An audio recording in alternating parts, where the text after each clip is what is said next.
हो, जय महाराष्ट्र. अनिल शेठ. नमस्कार, जय महाराष्ट्र. बर, किती आहे उद्याचा लॉट? उद्या गुरुवार दिनांक 12 मार्च 2026 वार गुरुवार. उद्या आपल्या क्वालिटीचं माहेर घर डेअरी फार्मच्या आज जवळपास एक 25 गाभण कालवडे आपल्या फार्ममध्ये विक्रीसाठी उपलब्ध आहेत. आणि उद्या एक 10 ते 15 म्हणजे उद्या जवळपास 40 गाभण वाघिणे आपल्या क्वालिटीचं माहेर घर डेअरी फार्म, मुक्काम पोस्ट घोडेगाव, तालुका नेवासा, जिल्हा अहिल्यानगर, सोनई घोडेगाव सोनई रोडला आपल्या डेअरी फार्ममध्ये विक्रीसाठी उपलब्ध राहतील.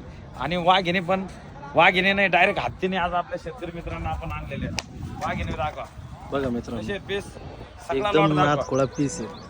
सगळ्या या बघू दोन शकतात मित्रांनो, 6-6 सगळ्या महिन्याच्या कालवडी 4, 5 ते या 6 जास्त किमतीच्या आहेत महिन्यापर्यंत थोड्या. गाभण. या जास्त किमतीच्या आहेत, पण वस्तू म्हणजे वस्तू 2-2 लाख रुपयाचा डाग आहे त्या दोन वाघिणी. दाखव हे बाकीचे. एक से बडकर एक क्वालिटीमध्ये आणि टोटल सगळ्या 20 ते 25 कालवडींचा लॉट आहे. ज्या आपल्या शेतकरी मित्रांना खरेदी करायच्यात ना, त्यांनी लवकरात लवकर घोडेगाव येथे क्वालिटीचं माहेर घर डेअरी फार्मला व्हिजिट द्या आणि या टॉपच्या वाघिणी घेऊन जा. तर अशा पद्धतीत क्वालिटीच्या टॉप ब्रीडच्या एकदम एकच नंबर ब्रीडला असलेल्या अशा जवळपास 25 कालवड्या आहेत. ज्यांना कोणाला पाहिजे असतील त्यांनी आपल्या डेअरी फार्मवरती नक्कीच या आणि एकदम ब्रेडच्या क्वालिटीच्या वाघिणी खरेदी करा. दाखिल्या वस्तू हो, दाखव. बघा मित्रांनो, एकदम दृष्ट लागणाऱ्या वस्तू अख्ख्या म्हणजे